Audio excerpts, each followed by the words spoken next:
नमस्कार, NMF news देख रहे हैं आप। मैं हूं आपके साथ अभिषेक पुंडीर। 2011 से जब से बंगाल में ममता दीदी की सरकार बनी है, तब से ममता दीदी ने बंगाल में मुस्लिम तुष्टीकरण के नए नए आयाम सेट किए। वो बांग्लादेशियों को अवैध तरीके से बंगाल में घुसाने की बात हो, उनके आधार कार्ड, पैन कार्ड, बैंक खाते खोलने की बात हो, या फिर मुस्लिमों की जातियों को पिछड़ी जातियों में शामिल कर उन्हें आरक्षण देने की बात हो, उन्हें ओबीसी में शामिल कर प्रमाण पत्र जारी करने की बात हो, इस पर ममता दीदी ने खुला खेल, फरूखाबादी जो कहते हैं, वो खेला। मामला 2012 में हाईकोर्ट पहुंचा और हाईकोर्ट का जब फैसला आया तो हाईकोर्ट ने इस पर ममता सरकार के फैसले पर रोक लगा दी और कह दिया कि यह बिल्कुल संवैधानिक नहीं है। ममता दीदी ने यह असंवैधानिक काम किया है और साथ ही 5 लाख जो प्रमाण पत्र ओबीसी के मुस्लिमों को ममता सरकार में दिए गए थे वो रद्द कर दिए गए। साथ ही यह भी कहा गया जिन्होंने इसका लाभ लिया है, जो सरकारी नौकरी में चले गए हैं, उन पर यह लागू नहीं होगा। लेकिन हाईकोर्ट के फैसले से ममता दीदी तिलमिलाई हुई हैं और ममता दीदी ने कह दिया कि अब वो हाईकोर्ट के फैसले को नहीं मानेंगी, उनका जो आदेश है वो बराबर चलता रहेगा। क्या कुछ पूरा मामला और कैसे अब ममता दीदी इस मामले को हैंडल करेंगी, उस पर ज्यादा चर्चा करने के लिए मेरे साथ मौजूद है हमारे बहुत खास मेहमान पंकज प्रसून। बहुत बहुत स्वागत सर आपका। हाईकोर्ट के फैसले को मानने से इनकार कर दिया ममता दीदी ने। हालांकि पहली बार नहीं है जब हाईकोर्ट के फैसले कोई धज्जियां ममता दीदी उड़ाती हो, इस बार भी वैसा ही किया। क्या कर पाएंगी ममता दीदी ऐसा? सबसे पहले तो दर्शकों को यह जानना जरूरी है कि मामला क्या है। जब प्रधानमंत्री नरेंद्र मोदी ये कहते हैं ना कि ओबीसी जातियों से या एससी से रिजर्वेशन या उनका कोटा निकालकर मुसलमानों को दे देगी अगर इंडिया गठबंधन की सरकार आई, तो बंगाल में ये हुआ है। हुआ ये है कि ममता सरकार ने 70 जातियों को ओबीसी में ऐड किया। समझ रहे हैं जी? उनमें से 65 मुसलमानों की जातियां थी। मतलब कि सोचिए कि आज अगर बंगाल की आबादी में 27% मुसलमान हैं, तो वो 65% आरक्षण का लाभ ले रहे हैं। अब बताइए, पूछिए कि ये कैसे हुआ? क्योंकि धार्मिक आधार पर तो आरक्षण है नहीं जी। कोई हिंदू या मुसलमान को तो आरक्षण दे नहीं सकता। उनको आर्थिक आधार पर पिछड़े बता दिया। नहीं नहीं नहीं नहीं नहीं नहीं, आर्थिक आधार पर पिछड़े नहीं, चुपचाप, जैसे कि मान लिया कि सैयद, शेख, पठान, अंसारी वगैरह जो भी जाते हैं ना, कह दिया मुसलमान या इस तरह का शब्द इस्तेमाल किया, अंसारी इज ओबीसी। जो जितनी जातियां होती है, जो हम पता नहीं बंगाल में कौन कौन होती है, वो सबको ओबीसी में शामिल कर दिया। तो ममता बनर्जी कह रही है हमने तो ओबीसी रिजर्वेशन दिया है भाई, हमने मुसलमानों कहां दिया। लेकिन थी तो मुसलमान जातियां, आ गई ऑटोमेटिक। मैंने आपको एक लिस्ट भेजी है, शायद मुझे याद नहीं है, पुलिस की बहाली निकली और वो पूरी लिस्ट में सिर्फ और सिर्फ मुसलमानों की भर्ती की गई, नॉट इवन सिंगल हिंदू। उसी में जहां पे ये खबर है ना, उसी में जो आपने भेजी है, उसी में देखिएगा कमेंट में किसी ने वो लिस्ट लगाई है जी। मतलब कि पूरी की पूरी मुसलमान 100% पुलिस की लिस्ट में। और यही मैटर लेके कोई आदमी गया ये बंगाल हाई कोर्ट, कहा कि ये क्या है भाई साहब कि बंगाल पुलिस की बहाली में सिर्फ मुसलमान, बाकी एक भी हिंदू नहीं जी। तो बंगाल सरकार की ओर से कहा गया कि अब वो क्वालिफाई कर गए, तो इसमें हमारी क्या गलती है, क्योंकि हम तो ओबीसी रिजर्वेशन दिया था। तो फिर निकाला गया कि कितनों को ओबीसी रिजर्वेशन दिया, तो पता चला कि सिर्फ 5 हिंदुओं की जातियां थी 70 में, या 65 मुसलमानों की जातियां थी। यह था वहां का हाल। तो पूरा का पूरा जो कोटा ओबीसी यानी हिंदू ओबीसी के लिए बनाया गया था, यादव हो गए, कुर्मी हो गए, कोयरी हो गए, कुशवाहा हो गए, मतलब इस तरह की तमाम जातियां हैं, उनके जगह पे निकाल के सिर्फ मुसलमानों की जातियों को ओबीसी में भर दिया इसने। यह है पूरी कहानी। क्यों किया ऐसा? हाईकोर्ट ने कहा कि ये तो,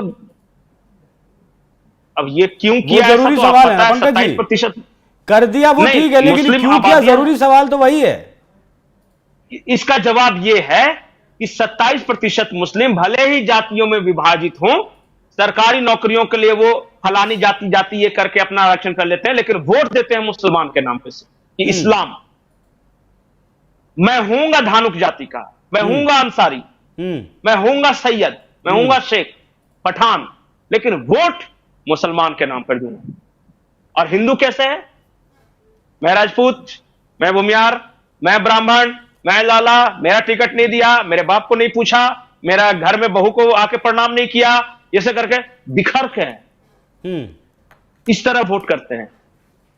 उधर भाटी कोई इधर कर रहा है, पवन सिंह कोई इधर कर रहे हैं, कोई ये कर रहा है। ये है हिंदू।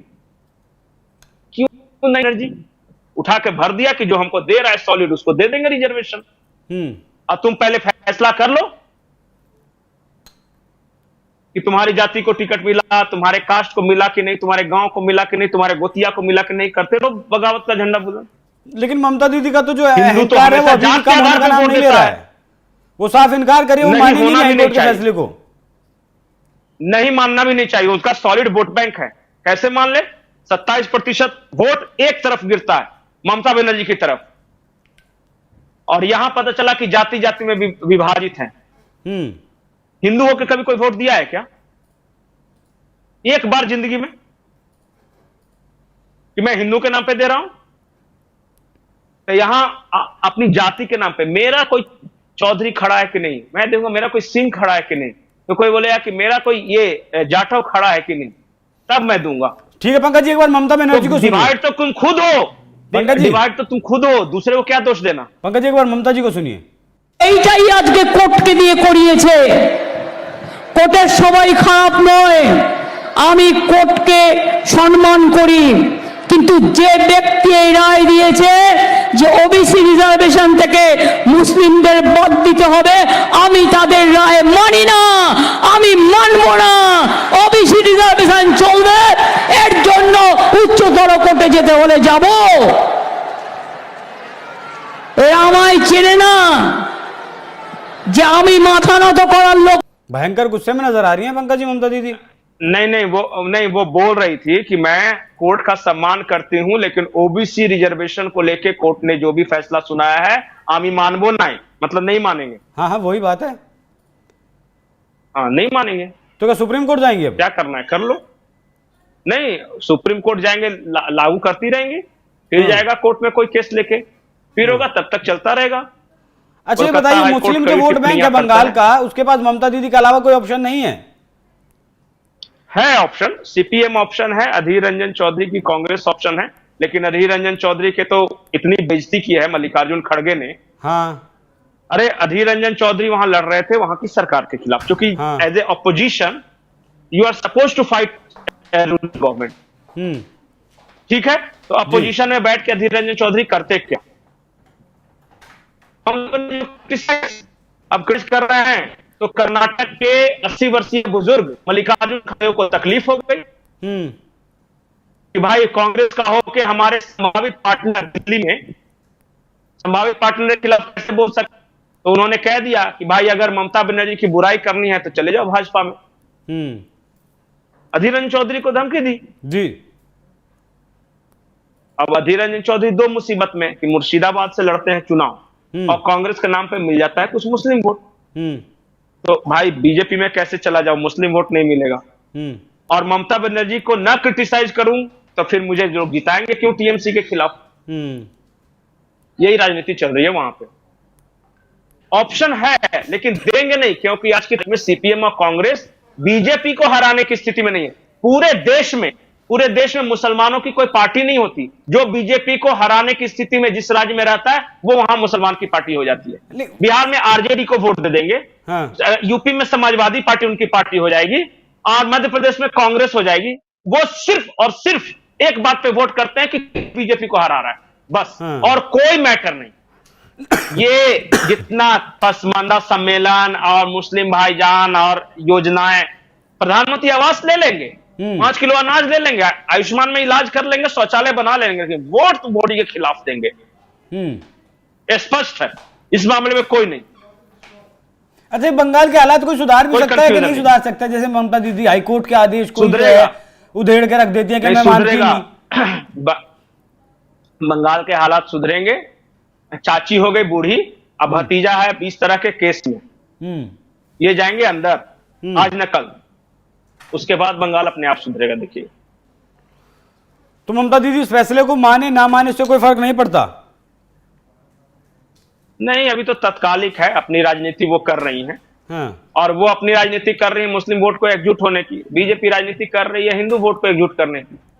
तो ये तो पॉलिटिक्स की बातें हैं, लेकिन मैं ये इतना जरूर कहूंगा कि बंगाल में सुधार भी होगा, बंगाल तरक्की के रास्ते पर भी चलेगा और बंगाल से संपन्न भी होगा। आमार सोनार बांग्ला, बांग्ला फिर से सुनार होगा। लेकिन थोड़ा सा ये जो कम्युनिस्ट कल्चर आया है ना, इसको थोड़ा खत्म होने दीजिए, धीरे धीरे होगा। लेकिन सवाल है कि कब तक होगा, कब तक ये खून खराबा, कब तक ये बंगाल की रक्त रंजित जो राजनीति है वो कब तक और हमें झेलनी पड़ेगी। लेकिन जिस तरीके से ओबीसी के कोटे से मुस्लिम जातियों को हटाने का फरमान हाईकोर्ट के द्वारा सुनाया गया, 5 लाख जो है ओबीसी के प्रमाण पत्र रद्द किए गए, उसके बाद ममता दीदी का कहना कि हाईकोर्ट के फैसले का सम्मान है लेकिन हम फैसले को नहीं मानते। इससे आप समझ सकते हैं कि बंगाल के मुस्लिमों की कितनी ज़रूरत ममता दीदी को है और बंगाल के मुसलमानों का वोट लेने के लिए ममता दीदी किसी भी हद तक जा सकती हैं, किसी भी हद तक जाकर मुस्लिम तुष्टीकरण का कोई भी नया आयाम वो सेट कर सकती हैं। तो उम्मीद है ये चर्चा आपको पसंद आई होगी और समझ आया होगा कि क्या कुछ पूरा मामला है और किस लिए ये सारा खेल खेला गया। बाकी आपकी क्या कुछ, पंकज जी धन्यवाद बहुत बहुत आपका। इस खबर पर आपकी क्या है राय, कमेंट कर हमें जरूर बताएं। नमस्कार।